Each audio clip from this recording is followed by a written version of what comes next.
شروع کرتا ہوں یشوع ہا مشیح کے نام سے جو بڑا مہربان اور نہایت رحم کرنے والا ہے، جس کے آگے ہر ایک گھٹنا جھکے گا، خواہ آسمانیوں کا ہو خواہ زمینیوں کا، خواہ ان کا جو زمین کے نیچے ہیں۔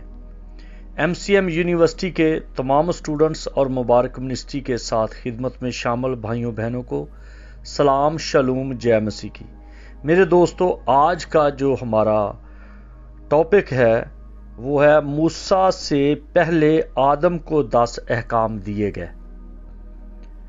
بعض دفعہ لوگ اس بات پر بڑا اصرار کرتے ہیں اور وہ پکے طور پر موسیٰ کے نام کر دیتے ہیں کہ یہ موسیٰ کے 10 احکام ہیں، حالانکہ موسیٰ کا کہ یہ 10 احکام نہیں، یہ خدا کے احکام ہیں جو عدن میں دیے گئے۔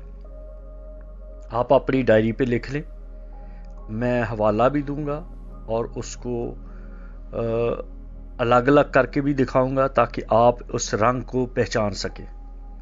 لکیر کے فقیر نہ بنیں، جو پادری کہتا ہے اس کو نہ مانیں، جو بشپ یا ایلڈر اور نام نہاد ایونجلسٹ اور چائنا پروڈکشن جو آج کل آئی ہوئی ہے ان کو نہ دیکھیں، آپ کلام مقدس کو دیکھیں، کیونکہ ہمارا جو فوکس ہے وہ اس بات پر ہے کہ بائبل اور بائبل کیا کہتی ہے اور ہم کیا سوچتے ہیں اور ہمارا کیا طور طریقہ ہے، کیونکہ بائبل کے ماننے والے خدا کی بادشاہی میں جائیں گے، مشنوں کے ماننے والے یا گلی محلوں کے جو آج کل ہاکر ہیں یا چائنا پروڈکشن ہے، ان کو نہ سمجھیں، ان کو نہ مانیں، وہ مانیں جو خدا کا کلام کہتا ہے۔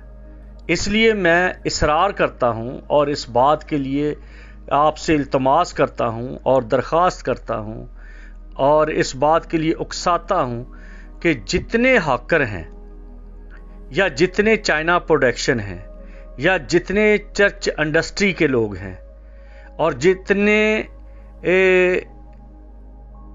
کچھ لوگ ہیں جو کرسچینٹی کو مانتے ہیں اور کچھ ہیں جو چرچینٹی کو مانتے ہیں۔ جو چرچینٹی ہے وہ ہیں جو چرچ کھیل رہے ہیں، اور کرسچینٹی وہ ہے جو کرائسٹ کو مانتے ہیں۔ اس لیے چرچینٹی سے نکل آئیں اور کرسچینٹی کی طرف آ جائیں اور لوگوں سے سوال کریں کہ جناب جو آپ ہمیں بتا رہے ہیں اسے صحیح طور پر بتائیں۔ جیسے کہ آپ پیدائش کی کتاب آپ پڑھیں، اس کا جب 2 باب پڑھتے ہیں اور اس کی 16ویں آیت، تو لکھا ہے خداوند خدا نے آدم کو حکم دیا۔ پہلی بات یہ ہے کہ یہ پہلا حکم ہے۔ خداوند خدا نے آدم کو حکم دیا، آدم کو بتایا گیا کہ میں تیرا حاکم ہوں، میں تیرا آنر ہوں، میں تیرا بادشاہ ہوں، میں تیرا انسٹرکٹر ہوں، میں تیرا ڈائریکٹر ہوں، میں تیرا استاد ہوں، میں تیرا لیڈر ہوں، میں تیرا رہنما ہوں، میں تیرا چرواہا ہوں، میں تیرا کفیل ہوں، میں تیرا رازق ہوں، میں تیرا پروردگار ہوں، اس لیے میرے حکم کو مان۔ اور حکم کیا ہے؟ ہر درخت کا تو پھل کھا سکتا ہے۔ حکم یہ دیا گیا ہے، کہا گیا کہ تو باغ کے ہر درخت کا پھل بے روک ٹوک کھا سکتا ہے۔ اب یہ جو باغ ہے یا پھل جو ہے اس پر فوکس نہ کریں۔ فوکس جو ہے وہ دراصل انسان کے ساتھ بات ہو رہی ہے اور انسانی معاشرہ بنایا جا رہا ہے، اس کو ترتیب دیا جا رہا ہے، اسے سکھایا جا رہا ہے کہ تو ہر انسان کے ساتھ رہ سکتا ہے، ہر انسان کے ساتھ تو کام کاج کر سکتا ہے، کیونکہ بائبل ہمیں بار بار بتاتی ہے کہ انسان جو ہے وہ درخت سے مشابہ ہے۔ یسوع نے خود کہا میں انگور کا درخت ہوں۔ قضات کی کتاب میں ہم دیکھتے ہیں کہ درخت درختوں سے باتیں کر رہے ہیں، درخت اپنے لیڈر ڈھونڈ رہے ہیں، اپنا لیڈر مقرر کر رہے ہیں، آگے سے درخت دوسرے درختوں کو جواب دے رہے ہیں۔ تو یہ بائبل کی بات ہے۔ پہلے بائبل کا جو طریقہ ہے، بائبل کی جو لینگویج ہے، بائبل کا جو اسلوب ہے، بائبل کا جو طرز بیان ہے، اس میں جو خدا کی الوہیت ہے، خدا کی جو تعلیم ہے، اس کو جاننا ضروری ہے، کیونکہ خدا کوئی کھیلنے والی شخصیت نہیں، خدا پاک ہے۔ نہ خدا کو کبھی کسی نے دیکھا اور نہ کوئی خدا کو دیکھے گا۔ بیٹا جو باپ کی گود میں ہے اسی نے اس کو ظاہر کیا۔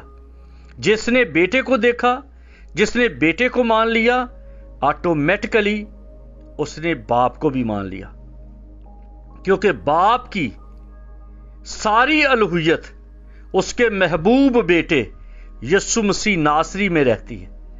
جب وہ حورب پر بات کرتا ہے، ایل ایلون کھڑا ہے، تو ایلوہیم کا گروہ ہے وہاں پر۔ اور جب وہ موسیٰ کے اصرار پر کہا گیا کہ مجھے دکھا کہ تو کون ہے، تو اس نے وہاں پر یسوع کو متعارف کرایا، یسوع کی باڈی کو ظاہر کیا، یسوع کو دکھایا گیا۔ جب ہم یہوہ نام کا مطالعہ کرتے ہیں تو وہاں یود ہے واو ہے نظر آتا ہے۔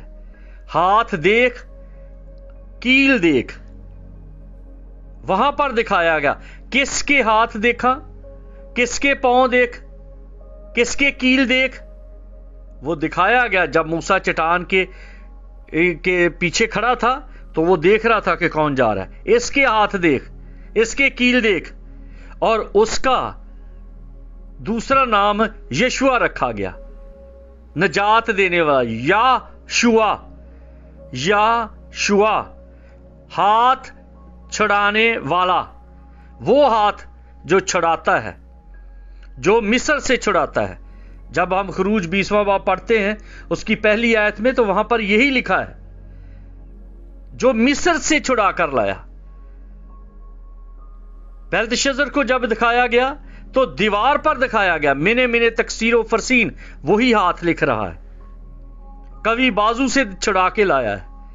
تو وہی یا جو ہے، یا کا مطلب ہے یود، یود کا مطلب ہے ہاتھ، وہ ہاتھ شوا ہے، جو یعنی کہ شوا کا مطلب ہے چھڑانے والا، نجات دینے والا۔ یود ہاتھ چھڑانے والا، یسوع کا نام ہے ہاتھ چھڑانے والا، یعنی کہ چھڑانے والا ہاتھ جو ہے وہ دیکھ۔ تو وہی باتیں کر رہا ہے اب آدم کے ساتھ، اور کہہ رہا ہے ہر درخت کا پھل تو بے روک ٹوک کھا سکتا ہے، یعنی کہ پھل کا مطلب ہے جیسے روح کے پھل ہیں۔ پھر مسیح نے یہ بھی کہا تم درخت کو اس کے پھلوں سے پہچان لو گے۔ اور یہ کون سے درخت ہیں؟ یہ انسان ہیں۔ انسان کے عمل سے، اعمال سے، اسلوب سے، تعلقات سے، رویے سے، اس کے ہر ایکشن سے تم پہچان سکتے ہو کہ یہ کس طرح کا ہے۔ تو یہ صاف واضح ہے کہ یہاں پر خدا درختوں کی طرف توجہ نہیں انسان کو دلا رہا، وہ انسان کا آنے والے دنوں میں انسانوں کی بات ہے۔ اور پھر آگے کیا ہے؟ نیک و بد کی پہچان کا درخت، یعنی کہ نیک و بد کی پہچان کا درخت جو ہے وہ ہے حق کا نہ کھانا، حق نہ کسی کا لینا، کسی کا حق نہ رکھنا، نہ بیوی کا حق رکھنا، نہ بیٹے کا حق رکھنا، نہ بیٹی کا حق رکھنا، نہ پیرنٹس کا حق رکھنا، حق نہ رکھنا کسی کا۔ اور یہ آگے جو 6 جب خروج کی کتاب 20واں باب پڑھتے ہیں تو جو 6 احکام ہیں ان پر آپ نگاہ کریں تو یہ حق کی بات ہے کہ تو خون نہ کرنا۔ کس کا؟ خون نہ کرنا،